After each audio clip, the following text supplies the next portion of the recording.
Awesome. If you're going to follow along in your Bibles, can you please turn to Luke 7, verse 11. We're going to be reading through to verse 17. So it's titled, Jesus Raises a Widow's Son. Soon afterwards, Jesus went with his disciples to the village of Nain, and a large crowd followed him.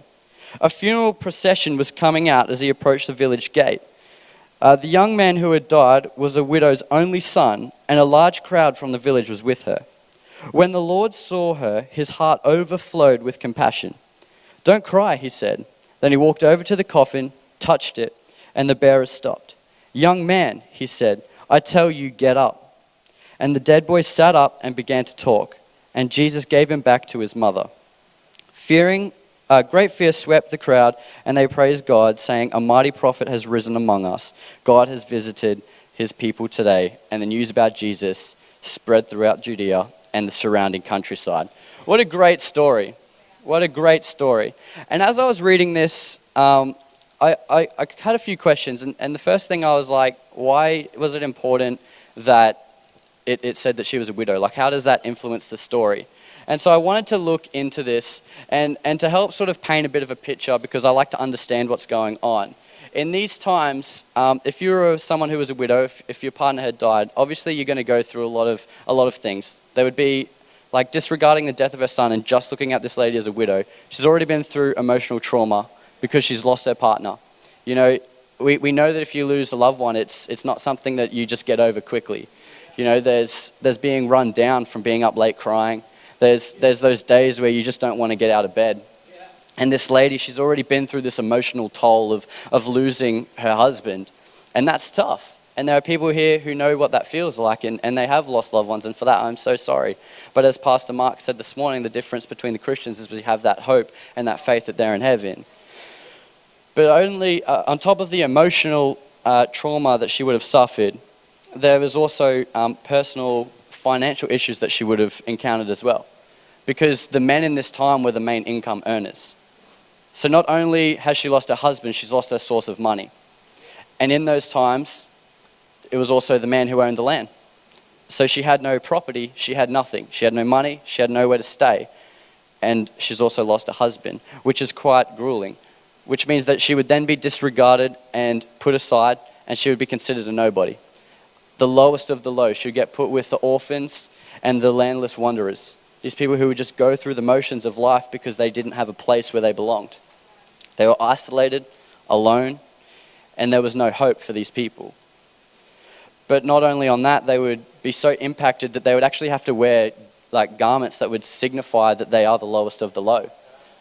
On top of already having the society that you're in talking about you, that you've lost your husband, you then have to wear something to be like, I am this worthless person.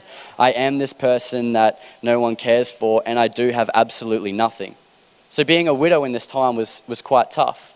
But there was hope if you had a son, which is what makes this story quite incredible. Because if you had a son, you were able to hold the land that your husband owned. So she would have been able to hold this until her son was of age, until he reached maturity, in which point he would have become the main source of income for the family, and the land would have become his. So she would have had somewhere to live, she still would have had money, but now he's died. And this is where Jesus steps in. You know, Jesus always comes through in the nick of time. It may not always feel like it's the best time, but he's always there. And tonight, I just love this because he saw this lady, and at this point in time, he's at least 30, he's doing his thing, so he's at least 30, and this wouldn't be the first widow that he had encountered, but his heart still went out to her. He was still moved by the circumstances of this lady that he had to do something. So tonight, I've titled my message, Moved or Ignored. You know, what moves you? Is it financial things that get you out of bed in the morning? Your job, your career, that promotion you're chasing? Or is it people? Is it the people who Jesus' heart went out for? What does your future look like? Is it based around a family? Is it based around where you're going to live and your social status? Or is it in trying to be a good friend? Is it trying to make the people around you better? What is it that moves you? And tonight I want to look at the action of compassion, because it's what moved Jesus. And if it's important to Jesus, then it has to be important to us, church. So this is what I want to focus on. I'm just going to pull out a few things from the text. But I just want to start with what compassion is. I think I have it on the screen. The definition of compassion is sympathetic pity and concern for the sufferings and misfortunes of others. You know, this on its own could be like its own message. If you just apply this to our faith, and if you believe what we believe and you genuinely think it's real, then we should be constantly walking around with compassion for people. Because if they're not on the path that God has for them, then there's a very real destination for them that isn't going to be pleasant, that isn't going to be fun. And as Christians, we just need to be walking around with compassion because we need to be saving these people. And it's like just in the definition itself, we could just be doing something. Because if we believe what it's real, we need to make a difference. We need to have compassion and we need to be moved by it. You know, so often we can get distracted by how busy life is, and I work in retail at the moment, so I'm just getting pumped. So it's easy to get distracted and not see these people and not see these opportunities, but it all matters to Jesus. We need to be seeking these opportunities because they're there if you're willing to look for them. So tonight, I just have 3 points that I want to pull out of the text. And the first one is this: Jesus' compassion led to action. Jesus' compassion made him do something. Jesus didn't see them and just go, unlucky.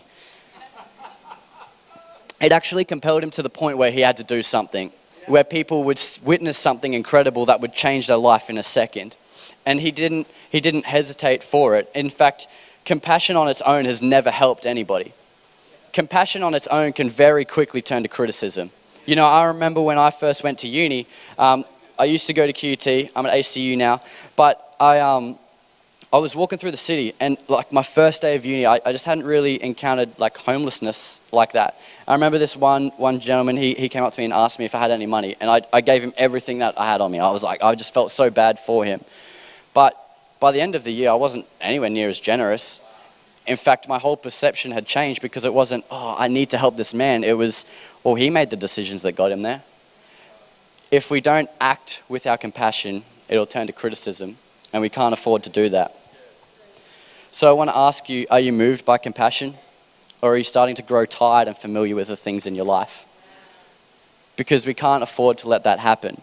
You know, those friends that you used to earnestly pray for at night that they would come to know God, have you just accepted that they won't, or are you still doing something? Those friends that have fallen away that you grew so tight with, God hasn't written them off. And neither should we. But we can't become people who talk down to them because they already get told what they're doing is wrong. They already get told all the bad things that they're doing, but they need someone to come across and be like, hey, I know things are tough right now, but we're going to get through this together. Our compassion needs to lead to an action, church. It needs to be more than just words, but it actually needs to drive us to be an example. It needs to drive us to make a difference because they need it. Their life literally depends on it. My second thought is this: Jesus didn't hesitate. It said a funeral was proceeding. They were walking this guy and Jesus just strolls on in there. Hey, like I would have been so mad if I was a person at that funeral. Like the disrespect, right? But Jesus is like, I've got something for you. You know, I know that this is a tough time and I know this doesn't necessarily look right, but this, what I'm about to do, cannot wait. It needs to happen now and you're about to witness something. I can't afford to let it wait. I can't afford to let you walk past me because something is going to happen in this instant and I'm not going to wait till tomorrow. I'm not going to wait until next week because something can happen now because I know the authority that I walk in. He didn't hesitate. You know, I think as Christians, and please know that tonight my heart isn't to talk down because like I said, I got baptized like 4 years ago, so I talk from a place of learning, and I'm still learning. So nothing that I say is like me talking down, but this is what I've learned, and I hope it helps. And I think that as Christians, we can protect our vulnerability. You know, I am someone who used to be really bad for it, and something that I've noticed is we hide behind prayer walls. It's like someone might tell us something, and we'll be like, oh, that sucks. I'll be praying for you this week. But we won't lay hands on them there. Jesus didn't hesitate. He walked straight up to that coffin and put his hand on it. He didn't say, I'll wait till Sunday. Right now, something's going to happen. And that same power that was in Jesus is in us tonight, church. And we can walk in that authority. We can walk in that confidence that we don't need to hesitate because God hasn't set us up to fail. Can we be bold enough to do the same? Rather than putting it off and saying, I'll pray for you, let's do it there and then. Let's be people who actually are going to get a little uncomfortable, because comfortability is a liability. Nothing good has ever happened while you're lounging in front of the couch. But if you're out seeking and working hard, something happens. And it's the same with God. If you're comfortable just going through the motions, nothing's going to change. But if you're willing to step past that point, because as soon as you're on this uncharted water, this is where God takes over. I'm fine on this stage, but if I'm going to take this step, I can't do that on my own. And that's where God comes through. You know, there are times where even if we step out and it may not make sense, but you pray for someone and it doesn't happen. That can be hard, but it's better than doing nothing. You know, I can say this because Phil's like my direct boss and he's a Christian, so I pray for people at work sometimes. So this one girl had like some health stuff, and I just was like, nah, I just want to pray for you. You know, nothing happened in that moment, but what it did was it opened a door between me and her. Because I was willing to act on what I believe. And my actions spoke louder than my words of, yeah, I do trust in God and things may not make sense, but why do you still follow him even though he didn't do that thing? And it's opened this discussion, and quite commonly we talk about it, and now that's like grown to other people because Che's not scared to talk about his faith. And the funny thing is they keep apologizing. They go, I'm so sorry if I keep asking. I'm like, no, please ask. Like, this is what I want. So just because something doesn't happen, it's important that you took that step. You didn't hesitate. You didn't miss that opportunity, because it's not according to our plan, it's according to God's plan. You know, all we are called to do is to follow God, and he'll do the rest. So if something seems like a closed door, know that God's working on the other side of it.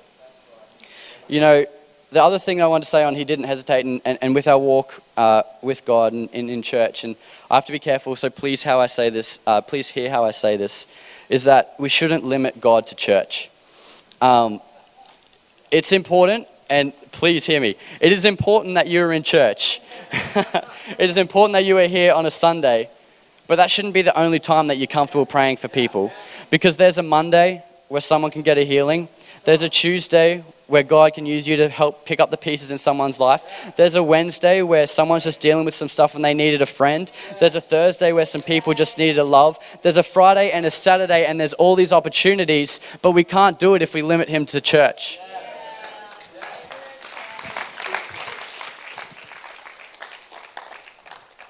You know, church is great, but it's nothing without God. You know, this is just a club and this is just a hangout, which we could do anywhere if God doesn't show up. But God's with us everywhere, each and every day. You know, like we need to talk up God and not always talk up church, which is the last thing that I've sort of seen. Like, I was chatting with some people from work, like I said, and this was like on Saturday, and they go, oh man, your church sounds awesome. And I was like, correct, it is. And it was awesome that I've broken down some stereotypes of church in their mind, and that's a big step forward. But at the same time, I want to be promoting God. They need to think that God's cool, because God's the one who's going to bring the restoration in their life. Church might bring community, but God's going to bring the deliverance.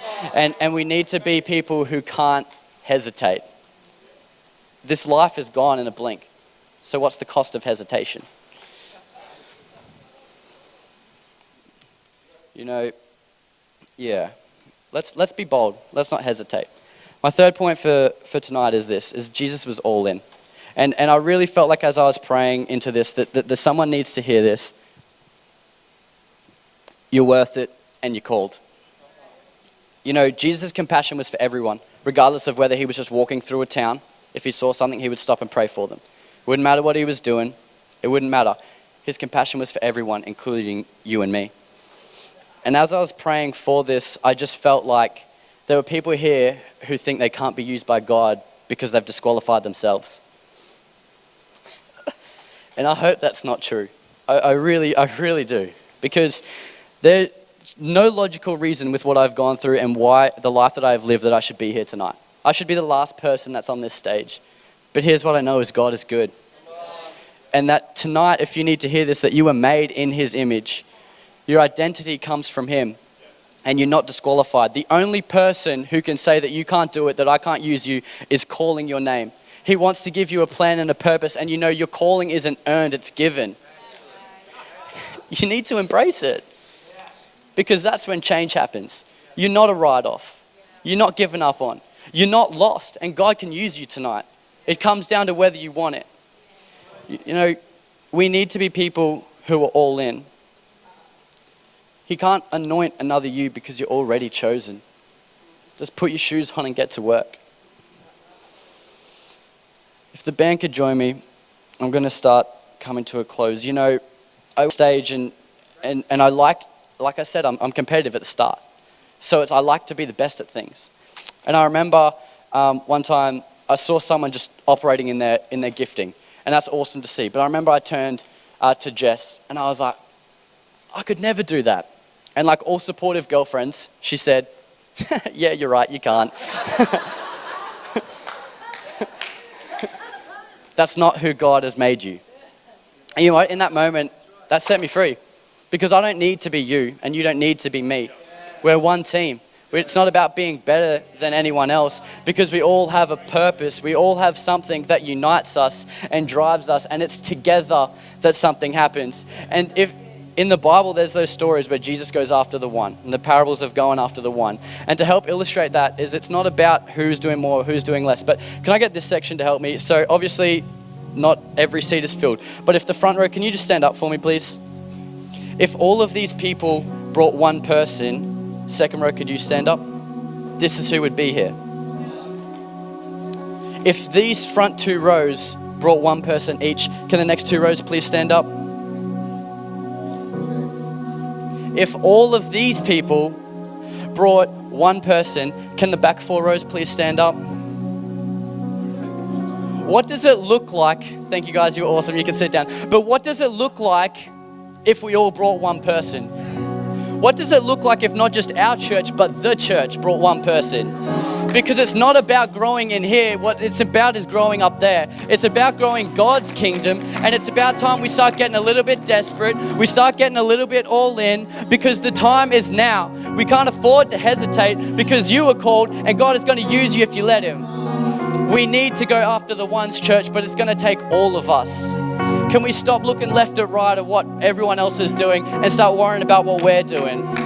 Because nothing is more exciting to me now than seeing other people operate in their calling. I want to be someone who encourages that, who promotes that, who congratulates them for doing that, because that is how hell is going to get plundered, church. It's from us stepping out and operating in what God has called us to do, not what we think, not what other people's doing. Let's stop looking at their calling, because that's not our calling. Let's remember that we are one team. Let's go after the ones. You know, Jesus' compassion followed what He saw. So what are you looking at?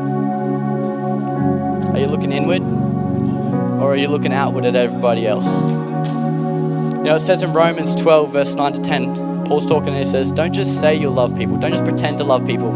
Actually love them. And you know what? If we genuinely love people, we need to tell them that God's real. We need to tell them that God can make them whole. We need to tell them that God has a plan and a purpose, and like Pastor Joe said, to prosper us, not to deny us or do anything like that, but to actually make us the best version of ourselves, because that's where we find freedom. What are you looking at? In Matthew 9, verse 37, it's actually another moved by compassion story in the verses prior, but Jesus sees all these people, and He's like, they're like a shepherdless flock, and His heart went out to them, and He said, the harvest is plentiful, but the laborers are few.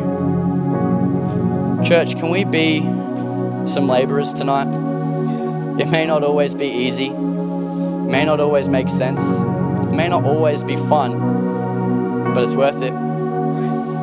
And all I want to do in my life is serve Him, which is why I preached this message that I didn't want to preach, because someone needs to hear this tonight. So tomorrow's Monday, and I'm going to do my best at laboring. I'm going to pick up my shovel, I'm going to put on my boots, and I'm going to go to work. Because people at JB Hi-Fi need to know who God is.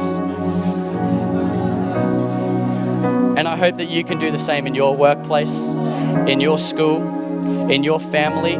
Can we dare to dream that those people that we were praying for aren't forgotten and they're not gone, that they're not write-offs, that they're just one prayer, they're just one encounter away from coming back for it all to make sense, but it only happens when we play our role.